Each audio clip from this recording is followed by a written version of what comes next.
So as you all know, in this mindfulness session, we practice for 1.5 hours with our usual mindfulness technique, which is mindful walking and mindful sitting. And then in order to support this developing mindfulness, as per the instructions of the Blessed One, we go for 2 supportive factors out of the 5 which the Blessed One has recommended, because the other 3 we usually take care of it. The 2 supportive factors are the listening supportive factor and the discussion supportive factor.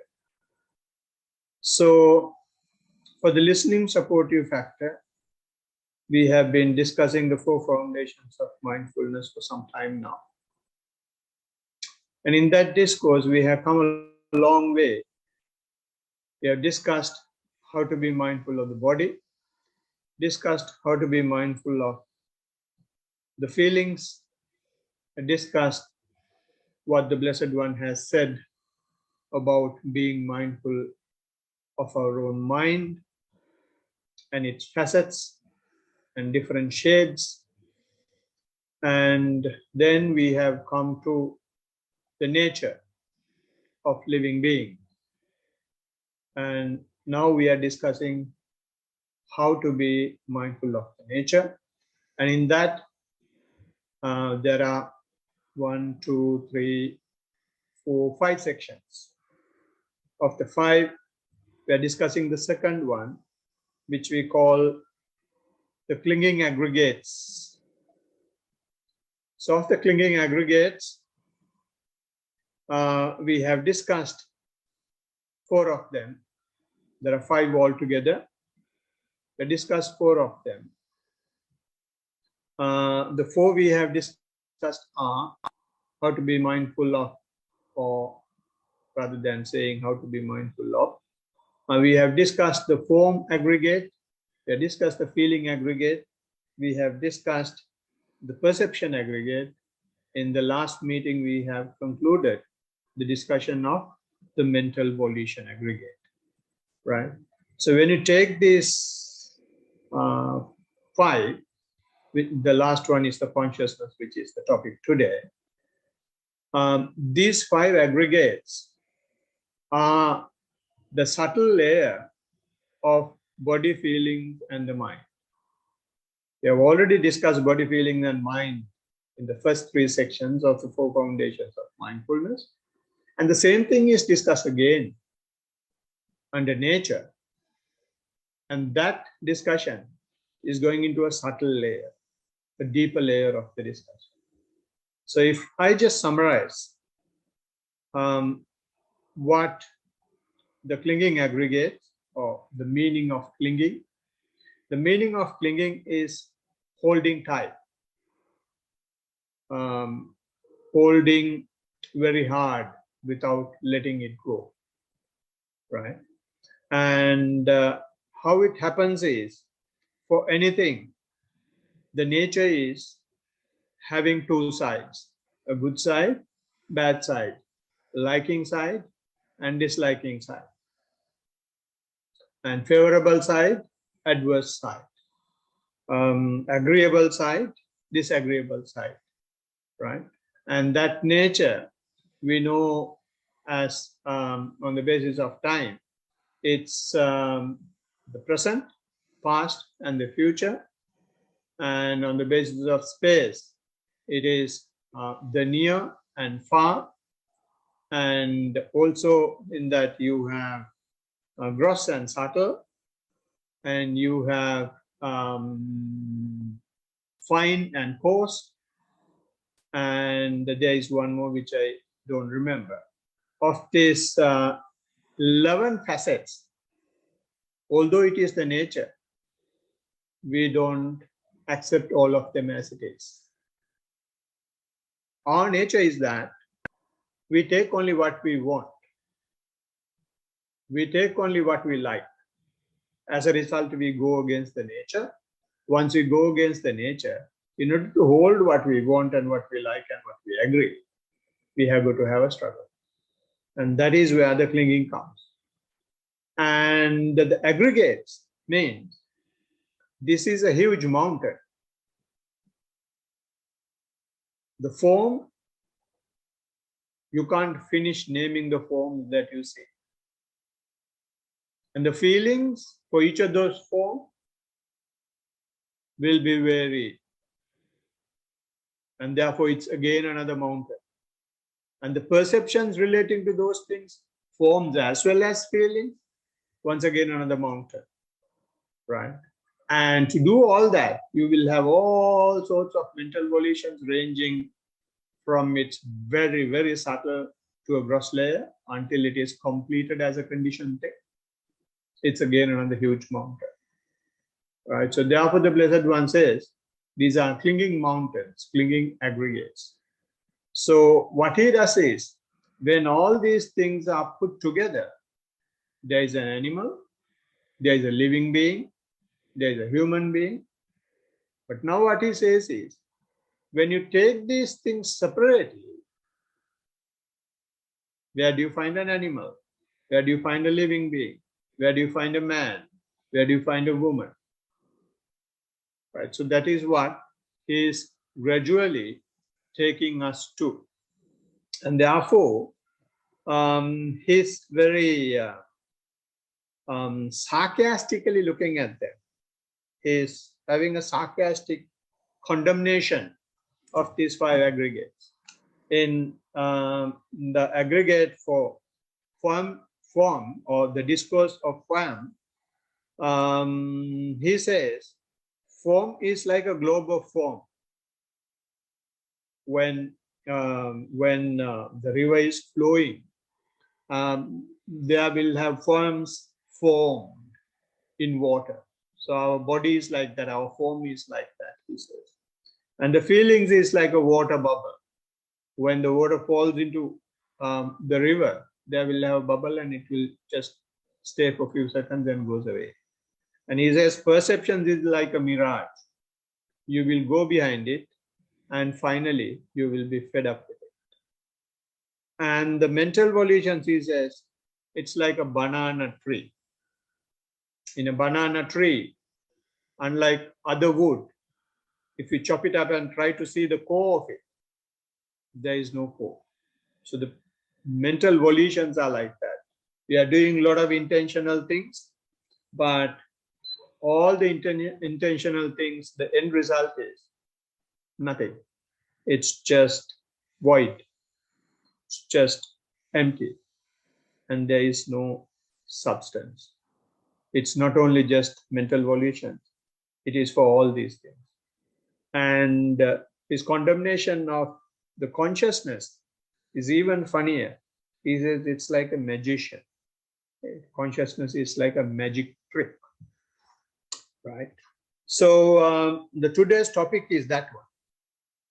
To talk about the magician that we have. We think we have the control of everything, but this magician is running the show.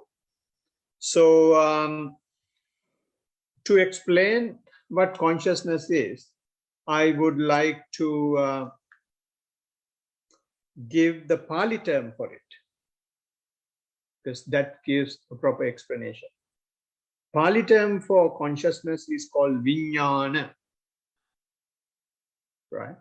And when you explain the word vijnana, it's divided into 2 sections. Vi is having one meaning, and jnana is having another meaning. Vi means special, and jnana means the knowledge, or the knowing, or the cognition. So when these 2 words put together, it's a special knowledge, special knowing, or special cognition. And then the question arises of what? What knowledge? What knowing? What cognition? The cognition, the knowledge that we have here is to maintain or the continuously maintain the interconnection between both the physical and mental process. That is one thing that the consciousness is doing. Consciousness is having the special knowledge or special ability to keep the physical and mental process glued together. And also it has another vital function. It also maintains the intraconnection among the mental process. If you take the 5 aggregates, the form is the physical process, and all other 4, which is feelings, perception, mental volitions, and the consciousness. All these 4 are mental processes. So consciousness ensures the other 3 are functioning as well. It maintains the interconnection between the among the mental processes as well. So if I give you an example from another discourse that the Blessed One has preached, and this discourse, name of this discourse is the 6 animals. In Pali we call it Chappanaka Sutta. In Chappanaka Sutta, the Blessed One says, it has a lot of other things as well, but I'm just taking this particular section to stress the point. A strong man finds 6 animals with different ranges and different habitat, right? Which means all the animals are not having the same range, right? You know, some will be only on the land, some will be flying, and some will be in trees. So they have different ranges, and their habitats are also different. Some live in caves, some live just in open air, some live in trees, things like that. So he's finding 6 animals with different habitat and also ranges. And this 6 animals is having the snake, a snake, and a crocodile, a bird, dog, hyena, and a monkey, right? So usually the snake is trying to go and hide in an anthill. That's where they are usually living. Crocodile wants to go to water. And the bird, sky, is flying. And the dog will live with human beings mainly, village. And the hyena, those days, during Buddha's time, their habitat is charnel ground, where the dead bodies are thrown, and they have a lot of food there. So they love that place. A monkey, no need to tell where they live. They live always, as much as possible, on treetops. So he finds these 6 animals. Then what he does is bind all of them into one strong rope. So all the animals in one rope. And this rope is the consciousness. So the 6 animals are the 6 sense objects which creates 5 aggregates. What are the 6 sense objects? Eye, ear, nose, throat, body, and the mind. Right? So the rope that binds these 6 sense objects is a consciousness. And from that, from this 6 senses are linked by the rope, the consciousness.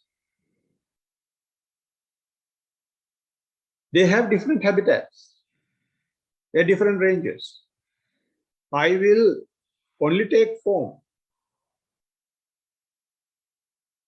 Ear will only take sound. Nose, the smell. And similarly, the other sense objects have their own habitat, their own objects, outside objects, right? So therefore you can imagine if snake takes the lead or in pulling the rope, all other animals will have to struggle with the snake. If the crocodile takes the lead and tries to take everyone to the water, all other animals will have to struggle. The same thing is happening in our system as well. If the I takes the lead, takes the charge, then all other sense objects will be worried and they will be suffering and they will have to fight for the attention of the consciousness. So,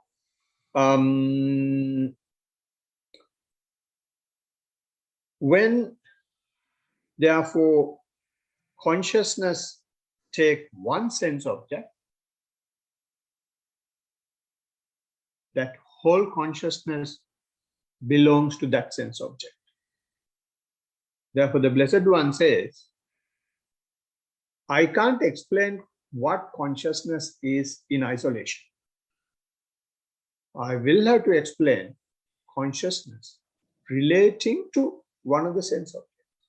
So therefore, when we know consciousness as I consciousness. When the I has met a form, I object, right? What the consciousness does is just link the two.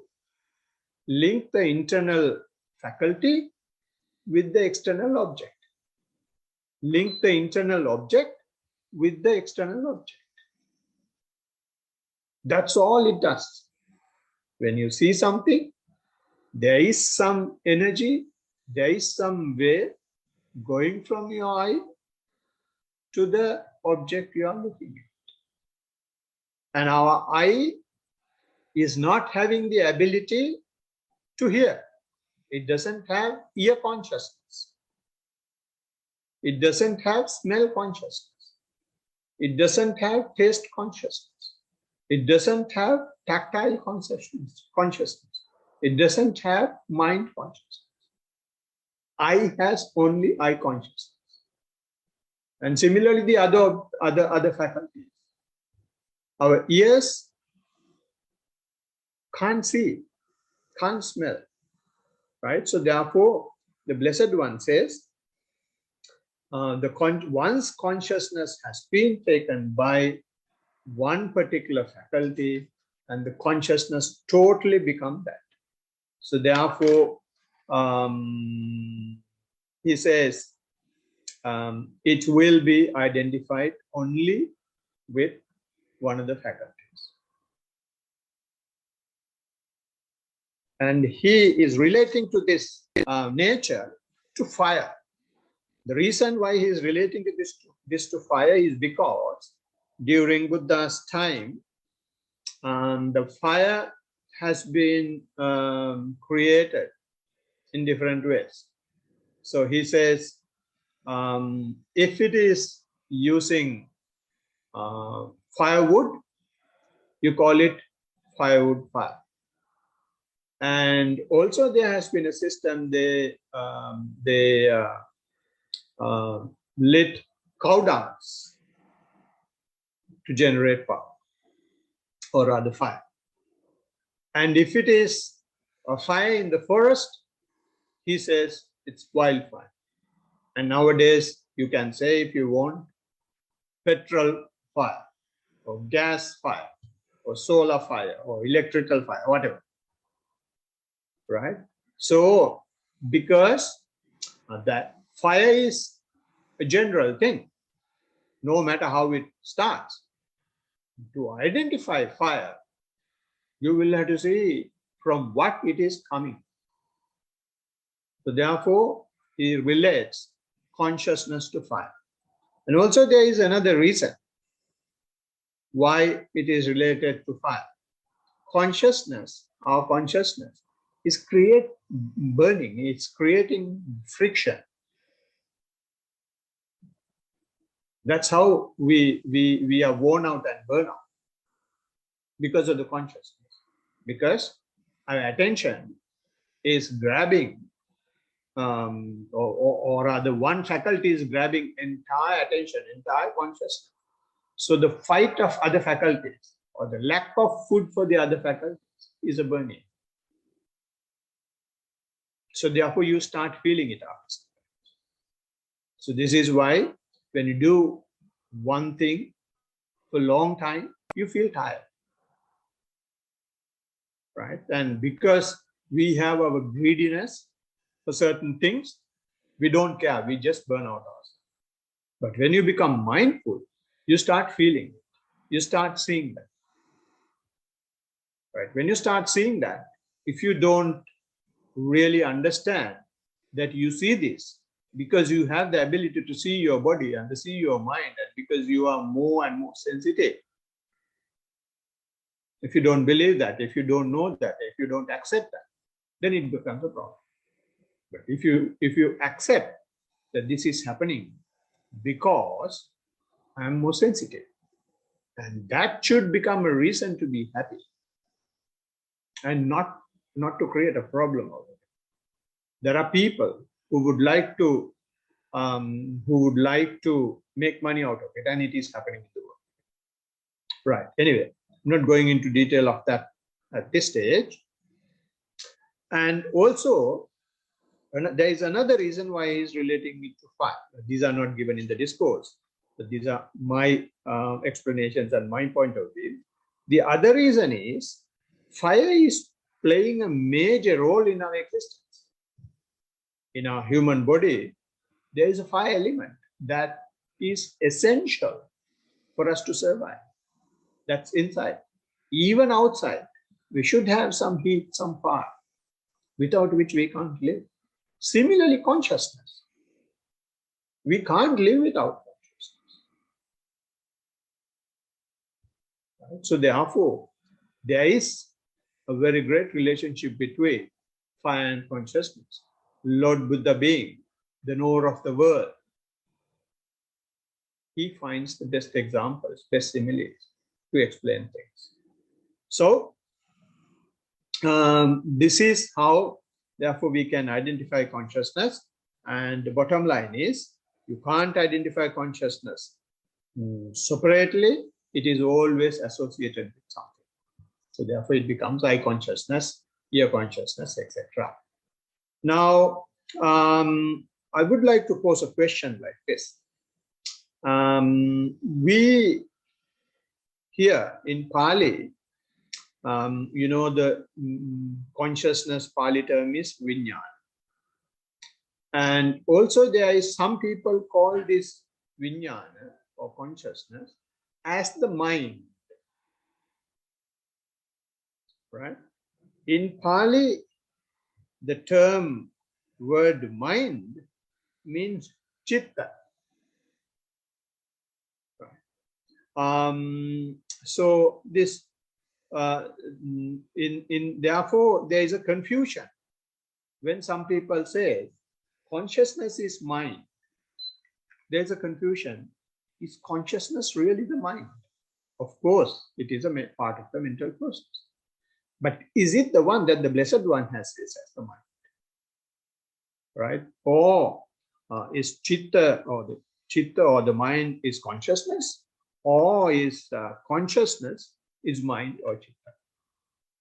So in some books and even in some suttas, Blessed One may have used and even some talks, they may refer to consciousness as the mind because it has very great relationship. So we will see the difference between the two. In one of the discourses, before coming to that, I haven't found a direct explanation to this question in the discourses. But in one of the discourse in the numerical discourses, In the chapter for once, Buddha says, in Pali, it goes like this: Pabassaramidam bhikkhave chitta tancha ko agantuke upakkilesehi upakkireta. The meaning of which is, luminous bhikkhus is the mind, but it's defiled by adventitious defilements, means foreign or alien defilements. So that is the explanation the Buddha has given. And in English translation, it says luminous bhikkhu is the mind, right? And in Pali, it says prabhassara midam bhikkave chitta. Chittang means the mind, and chittang does not mean the consciousness, according to this. And it further goes and says, this mind becomes defiled by foreign or alien objects, the guests that are coming inside. When it gets defiled, then it becomes consciousness. That was our previous explanation. Eye consciousness, it has been defiled by the eye. Ear consciousness gets defiled by the ear. Likewise, for the other four objects as well, internal faculties as well. So, the original form is the chitta. Original form is the mind. And English language is a bit restricted in this sense. And the word mind is used even to the mental faculty. So you may get confused. So when you hear the word mind, it may be mental faculty, depending on the context, or it may be the origin of the mental process, which is the pure form, before being defined by any internal faculty. All right. There is another point I will let you explain here, which is the Pabhassara Midam. Right? The explanation or the English translation is luminous.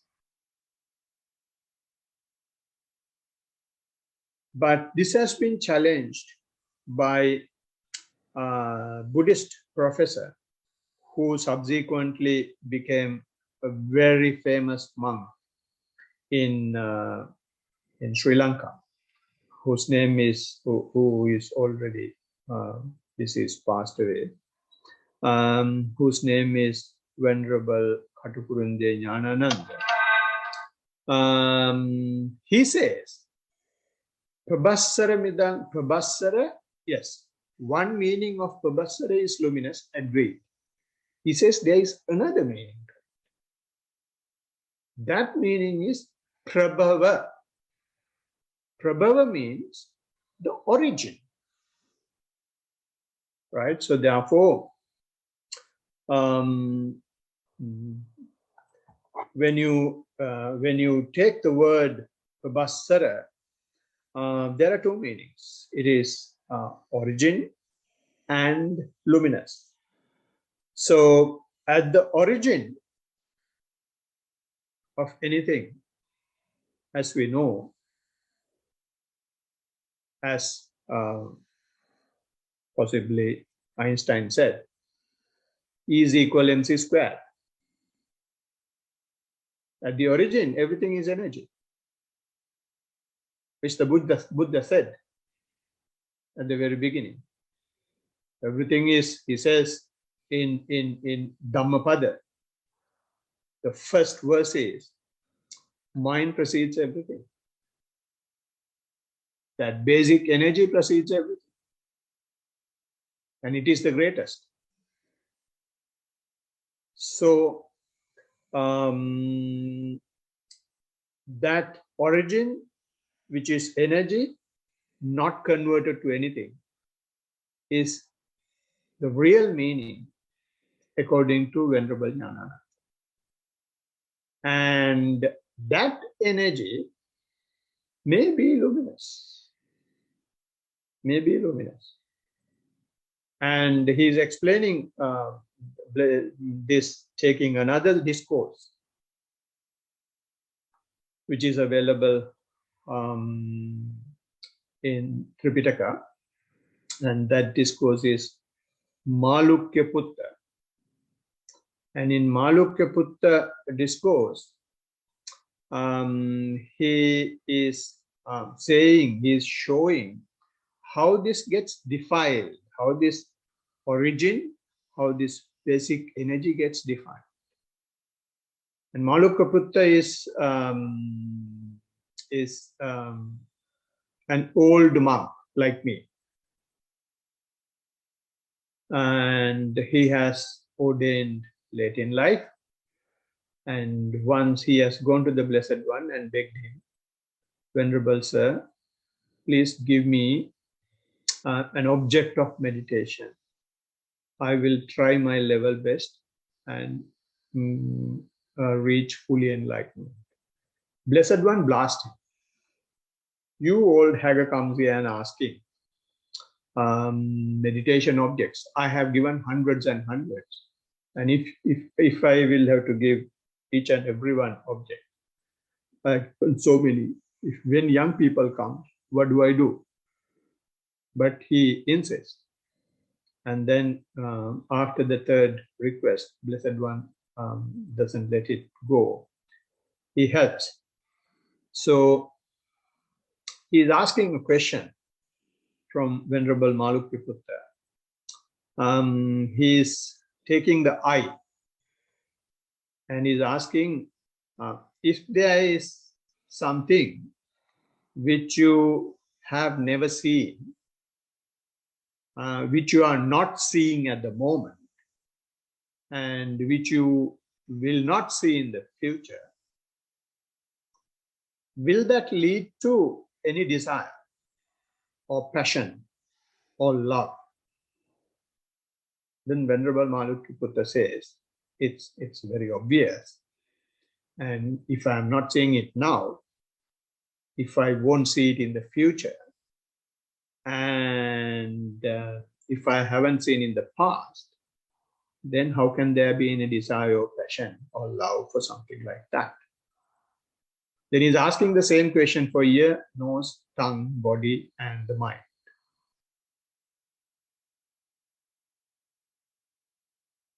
And then he's also giving that famous simile, famous example. In, say, for example, in the context of Australia, in the Daintree forest, a huge tree falls down. And he's asking, or we can say, do we hear that? We don't hear.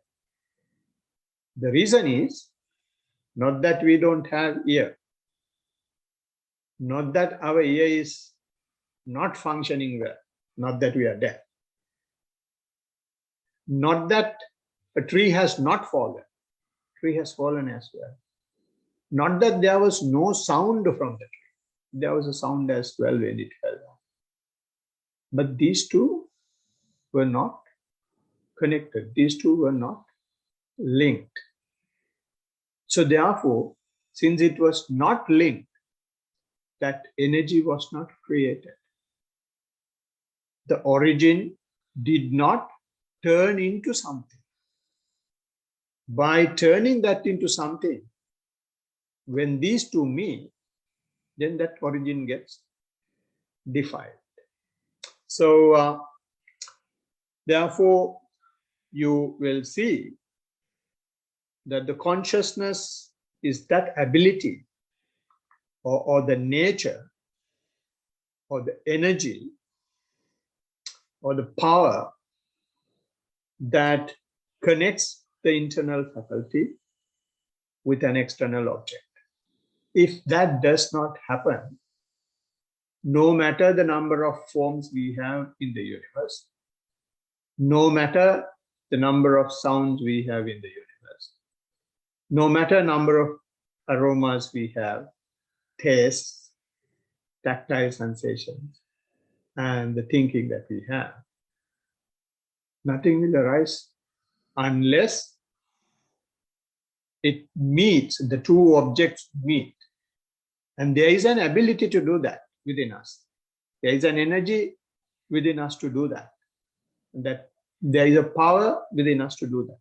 And that is the consciousness. And once that happens, as I mentioned earlier, then it becomes ear, eyes, and etc. mind, consciousness. There's a nice, I don't know whether I have time to tell that, yes.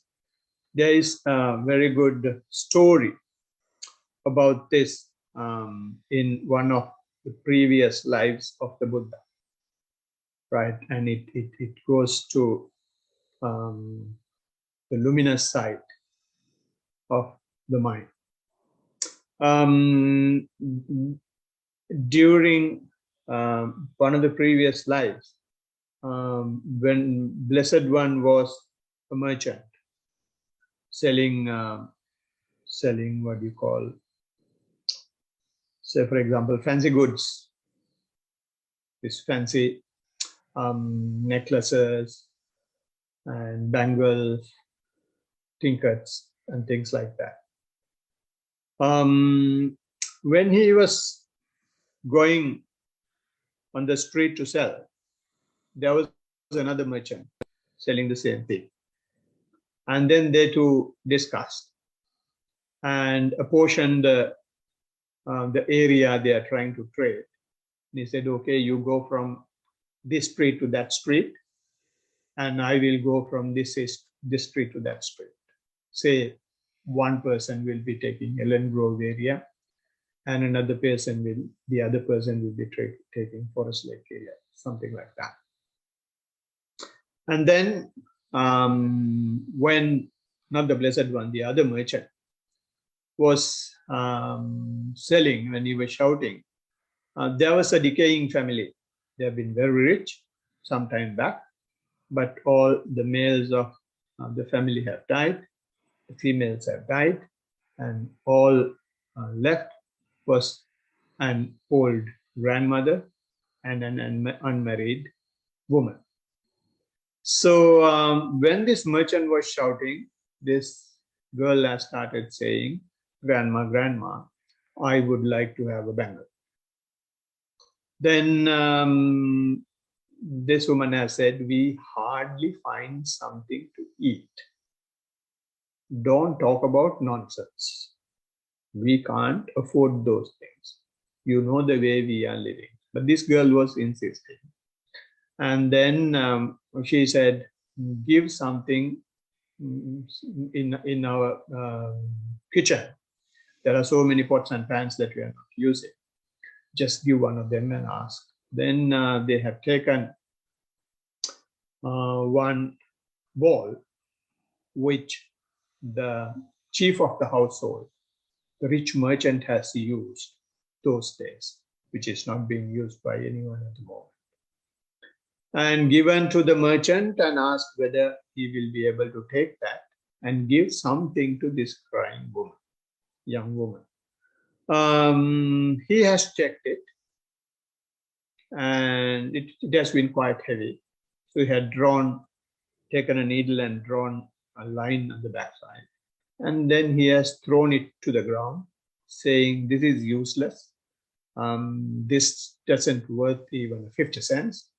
So I don't have anything to give you." And he has vanished. And when it was evening, almost time to get back after doing the businesses, the Blessed One thought, okay, now I had done my area, so this person has done his area. So I'll just go and go to a few houses and see whether there is anything that I can sell. Because sometimes people come late after work and things like that. So he just want to take a punt. And he was shouting And then this girl heard once again, and then the same story. She asked the bangles, and then the grandma said, no, you know what happened in the morning, so do you want to go through the same thing once again? She was insisting, and she was saying, this person looks very kind, very charming, so he won't be harsh as the previous one. We'll just have a chat and see.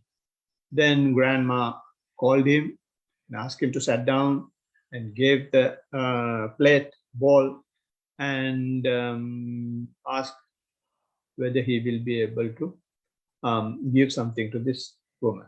And he also has done the same thing, taken the ball and drawn a line, and then he saw it is pure gold. And it is heavy and it is pure gold. And what he did was just drew one line to realize that the plate was, that ball was so valuable. That is exactly our mind. We think our mind is defiled by lots and lots and lots and lots of rubbish. That is not the case. One strike of being mindful will show the inner strength that we have, the inner luminous nature that we have, the inner energy we have. So when we see that, then it's a matter of working. So there are few people gathered here.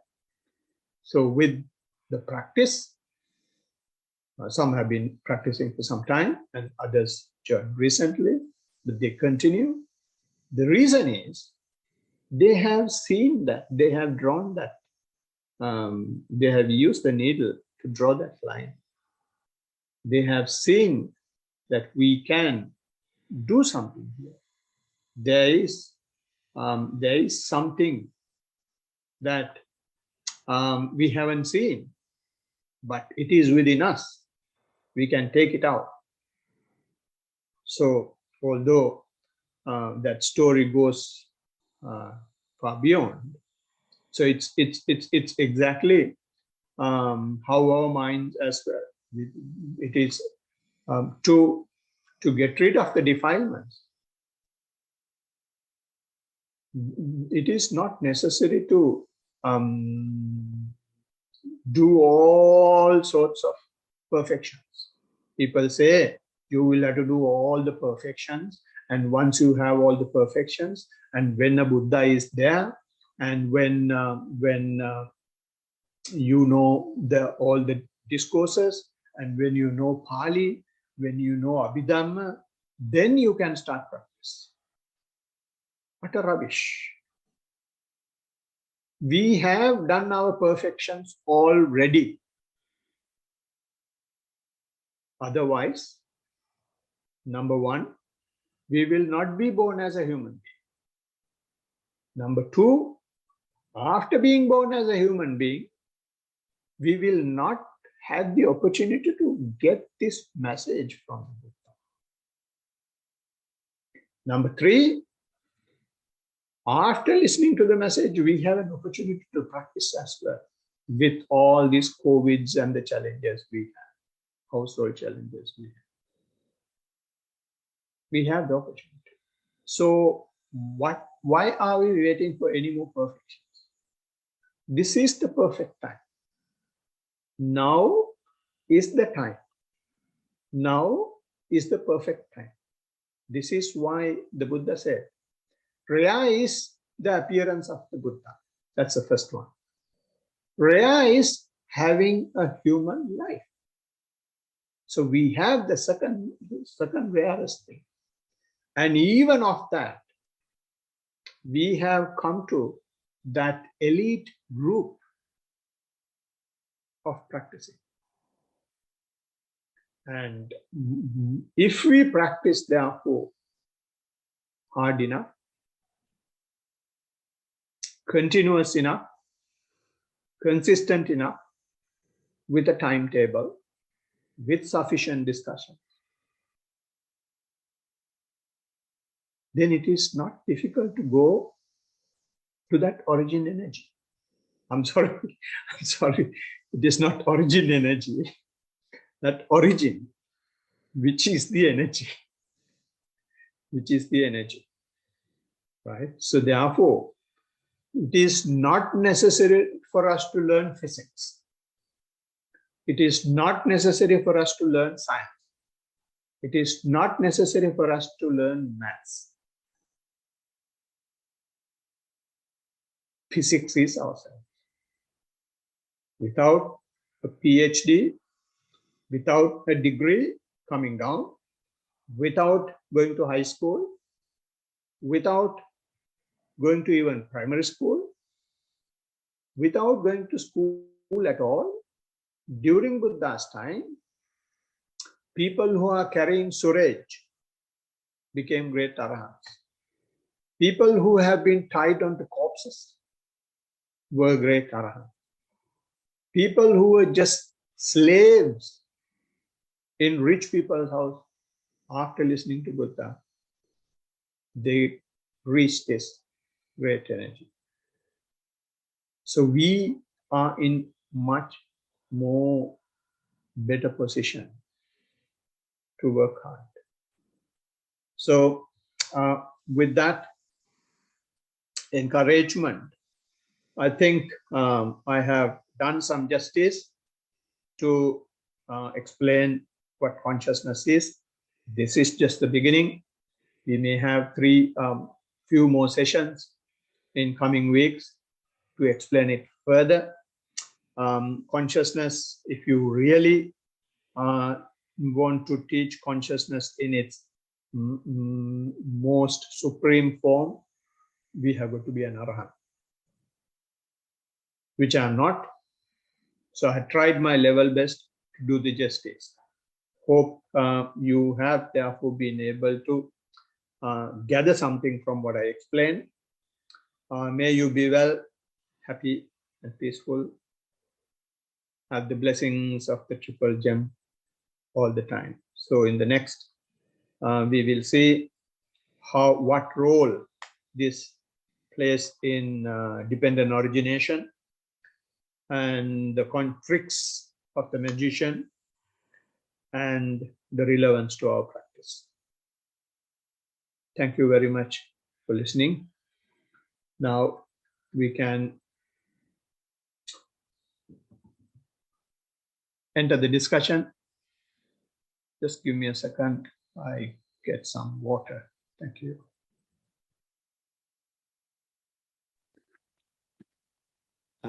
Hamdane. I don't have a practice reflection, but I have maybe experience or a comment. Yeah. So these days, due to let's say factors out of my control, my practice has suffered in terms of like let's say regular timetable and to be able to do what I've done in the past. Mm-hmm. And in addition, I was sort of I usually lead like a life of solitude where no one comes and bothers me at my house, and I stay alone and my family doesn't come near me. And I had to like suddenly integrate with all these people and family and things. So that was like parties, dinners, gatherings, let's say. And when I was doing that, it was exhausting. Like I would go there and we have this whatever gathering or whatever it was, and I do it, and then I come back and I was like, oh, I'm glad that I'm back at home. And then they'll be busy organizing the next one, or like another group is doing the next one. And I'm like, I've already had enough of the first one. And yeah, and like for them it was like a very fun and enjoyable thing. Yeah. And and I also did all those things as well. and I always thought that were quite good and fun, and I never got tired doing those things. But now it's like the total opposite. Anyway, that was my comment. Yeah. What do you think about it? Yeah, your comment is fine, but how do you see it in the light of the teaching, in the light of the practice? It could be two ways, like because I have like slowly withdrawn from society in some aspect, like many aspects. But that's not like, it's not necessarily a good thing, but it is conducive, and I do like that solitude. And also technically it's good material for practice, doing stuff that's outside my comfort zone, let's say. But I still don't particularly like these activities. Like, even though I go face them, like I don't think I'll be able to point where I'll go like, oh yeah, let's go and do this and this will be fun. I don't think I'll find it fun anymore. Yeah. And why do you say it is not a good thing? I would say it's not a good thing is like, because I had to give up my timetable to do these things. Yeah. That's where I say like, where I had like a very strict formal practice, then I suddenly couldn't do it, and I had all these other obligations to do. Yeah. So what do you lose when you lose the practice? That's a good question. I don't know. I don't know. Because there should have some reason for your complaint. I don't know. That was. I don't know. I don't have a specific it was just a comment. That's what I was thinking. No. There is something behind it. I don't think so. You're not putting it out. Yeah. But that's no, what happens is, what you say is exactly right. Right. What happens is, when we get going with the practice, it comes to a point that having isolation, you being with yourself, is much more, it is providing much more happier state than with people. So you have found yourself, because mindfulness finds yourself, which means it brings the mental process and the physical process together. So the two components of ourselves is one place. So you have met yourself. So you are happy. So when you are happy, that gets disturbed by activities, anything other than what you are doing. Right? When you lose your solitude, when you lose your what do you call rest, going to a crowd, you start feeling that it is a burden. Right? So in other words, you get addicted to being a solitude person. So therefore the Blessed One says, no, you can't be a solitude person. You can have solitude, but not physical solitude. Your solitude has to come from the bottom, from the mental process. So therefore he says, okay, you can practice. When you practice, you can go to solitude. But you can't be there 24/7. From dawn to noon, you must go out to the village and meet people, preach people, and have your food there. So what he is teaching therefore is, okay, when you practice, you have solitude and it's fine.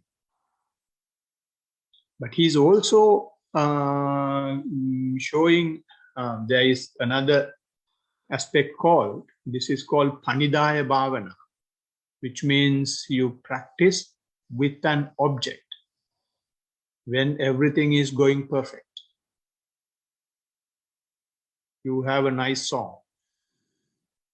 And he says, when all things shatter, which we call apanidaya bhavana, can you still sing the same song?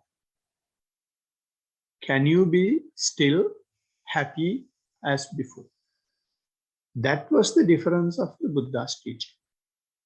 Once Venerable Ananda has gone to Bhikkhuni's monastery, and when all the Bhikkhunis came out and say, oh, we have been doing well and our practice is going so well. I'm not mocking, sorry. Our practice is going so well. Then Venerable Ananda was also very happy. He came and told the Blessed One, Bhikkhunis are doing so well, and they said this. Then Venerable Lord Buddha said, Ananda, tomorrow you go and tell them, except the other way around, very soon, and ask them to maintain the same happiness. So it's not, so what he does is, he first addicts ourselves to one thing, and the nature is that our addiction goes to therefore happiness. The nature is that happiness does not last long. Then he's asking us, can you maintain the same happiness when you lose all the conditions? That is where a different type of energy comes. That is where your concentration gets tested. That is where your wisdom gets tested. That is where your equanimity gets tested, right? So it is good that all these guys are arranging parties. So I'm not saying you must go to each and every party, but if you go to a party, can you be within you without having an unpleasant mind? That's the most important thing. And it is the same thing that is explained in Chulla Sunyata discourse as well. Right. So therefore, it's good observation. It's showing how the practice is progressing. Keep it up. Thank you, Hamdane. Good one, Sarana. Akira, did you want to say something? No, Sadhu. All right, You. okay. That's all right. Yeah, Gautami. Can I share something? I only started recently here. Yeah. So when I do the walking meditation now, I feel these like little currents on my feet.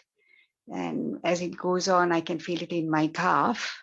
So I just wanted to ask you, so what do I do then? Do I concentrate on that? How do I? Yeah, before you have this this sensation, yes, where were you keeping your attention to? Were you keeping the attention to the sole of the foot or the walking process, or? I try to do the whole foot, sometimes to how I walk, like the heel first and then the toe, and whatever I feel when the foot touches the ground. Yeah. So I was trying to concentrate on those things. Yes. But since recently, I feel these other sensations. Vibrations are coming up. Yeah, little like vibrations. Yeah, yeah. No, that's okay. And you said the manner in which the foot is placed, that's a good observation. And also you said you feel the sole of the foot. Yes. And if you can share with us, your feeling is fine. What you feel, then the observation becomes even stronger, right? So when you feel, you can feel many things. Yeah. Right. So just try to see that as well. And what the message that is coming from the vibration is that your attention is now in the lower part of the body. Okay. Right. So when the attention comes to the lower part of the body, we have no control. The word you used was concentration. Yes. Right. Which means you're asking me whether you want whether it is advisable to continue with having strong attention to whatever you are doing at the moment. I would say primarily yes, but I will discount it saying not strong attention. You do whatever you are doing at the moment, having the attention to the sole of the foot, that's fine. And see whatever you feel as well. And if anything else develops and you can observe in the lower part of the body, don't resist that as well. Right. And unless and until such time it becomes very prominent, just let it develop. Right. Right. So what I'm simply saying is don't jump into the new phenomena and don't cling on to the old attention as well. Keep it open. Right. And when something becomes prominent, the mind will naturally go there. Okay. So it looks like the attention is getting established. So keep on continuing. Thank you. Anything on the sitting? Sitting, I feel it's a little bit more difficult because I feel the aches and pains more when I'm sitting. I have to change my posture. So the breath is sometimes very subtle. And though I try to concentrate on that, sometimes the pain, the aches and pains also interfere with that. Yeah. So I find it a bit more difficult. Yeah. So do you consider this as good practice or bad practice? The sitting, you mean? Yeah. I haven't thought about whether it is. Is it a complaint or compliment? Complaint or compliment? Complaint or it is. I'm not sure that the aches and pains are complaints. So I'm wondering whether I should try to ignore them and concentrate on that. Or let me rephrase my question. Okay. Of the two, yes, walking and sitting, which one you prefer? The walking. Walking you prefer, and you don't like sitting because of the aches and pains. Sitting is more difficult for me. Yes. It's difficult because of the aches and pains, or because of the aches and pains. Yes. Yeah. Though. Yeah. Okay. So put it this way. Now, when what we are practicing is mindfulness. Yes. Mindfulness is knowing. To the extent that you know what's going on. Okay. You're mindful. Okay. So when you compare the two practices are going on two different directions. Yes. And you are choosing one is superior to the other. So this is where the discussion is very important, to show the hidden agenda of our mind. Okay. Right. And in fact, there is nothing wrong in your sitting as well from the few words you mentioned. You mentioned the fact that your breath is subtle. Yes. Which means it is not easy to bring your attention to. So since the breath is subtle, when your breath is subtle, you feel your body more. If the breath is gross, then your attention goes to the breath. Since the breath is subtle, since you are with yourself, you don't want much energy. And that is the reason why the breath is subtle. Okay. And since you are with the body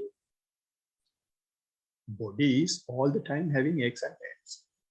Yes. Other times we are busy with outside things. So we have no time to see the aches and pains. Now we see aches and pains mean you're going to the next level of mindfulness, which is feelings, Vedana. So it's not time to change initially you can change the posture mindfully. That's okay. But try your level best to increase the time that you sit still without changing the posture. Right. Right. And get as close as possible to that so-called pain. Take your attention there. Because the pain is a very good juncture for us to avoid, reduce, depreciate craving. Okay. And turn into wisdom. Right? So our mind is trying its level best not to allow you to take that route. So this is why you just wanted to put the sitting under the carpet. It's not what you are doing. Okay. It is the agenda of our mind. So this is why the Blessed One recommended and insisted that we should have a discussion, because the practitioner doesn't know what's happening. So we'll have to bring those tricky nature of the mind and then kick it out. So to kick it out, what we do is if the pain is prominent, when pain is there, you can be 100% mind. Yes. So you use that opportunity. It is definitely a blessing in disguise. Okay. Thank you. All right. Teruvan Saranai. Anybody else? Yeah, 10 more minutes if someone wants to make a comment or a complaint. Doesn't matter. All right. So if there are no comments, compliments, complaints, we can pass these positive energies we have generated today with whoever who is helping us to continue this practice, to continue the dispensation, to keep the Buddha's word alive. So for that, initially, we will have to pass these merits to anyone who has supported in bringing the Buddha's word to us. And if there is any being who has helped that way and then are waiting for our passing of merits, may they receive all these merits.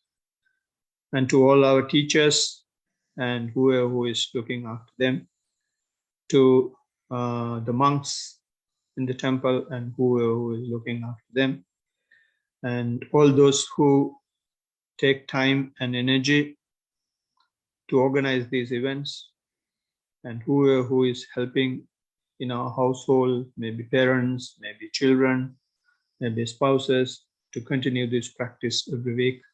May they have this merit. And to you all, in the evening on a weekday, taking some time to continue the dispensation while trying to realize some stage of the practice. May all these merits be with you. And also, there may be other beings, human beings or non-human beings, near and far, who rejoice what we do, and may all these merits be with them. May all our merits be with all our departed ones in this life and in any previous lives as well. So with that in our mind, we can pass merits by chanting the traditional stanza.